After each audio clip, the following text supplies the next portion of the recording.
Welcome back to your container gardening tutorial with Salisbury Greenhouse. I'm Rob Sproul. Right now, we're going to talk about your container.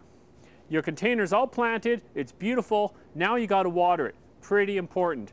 So, when you have a beautiful container like this, how much do you water it? Well, we talked earlier in the soils video about choosing a well-draining soil, and if your container is too deep, about filling it with something that provides a lot of drainage. That's because you want water to move freely from the top to the bottom. So I have this container here. Now if you have a hanging basket, you want to water that guy until water comes out the bottom in a steady stream. Okay, so go. Now this basket is very large, so it's going to take a lot of water. If you're going away for the weekend, ask your friends.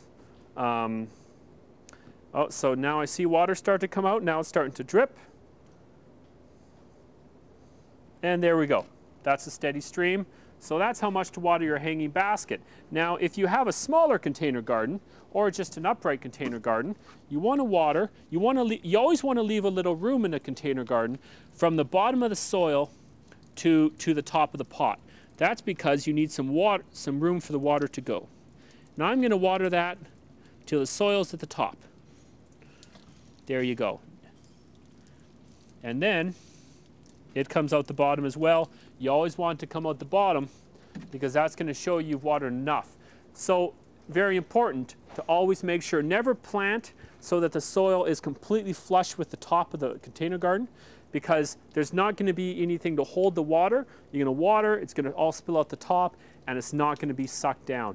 And if you're using peat moss base medium, like a Pro-Mix or just a peat moss, you're going to find that if you let it dry out too much, the fibers actually contract in from the edge, so you get cracks around the edge of the container garden, and your water's just going to disappear down there the first time. So if you haven't watered for too long and it's very, very dry, you're going to need to water it 2 or 3 times, because peat fibers are like a sponge and they expand with water. So that'll expand and fill the pot again, and then it really sucks up the water. So that's a little bit about watering your container gardening, and of course fertilizing, which is an earlier segment, very important part of this on your tutorial today.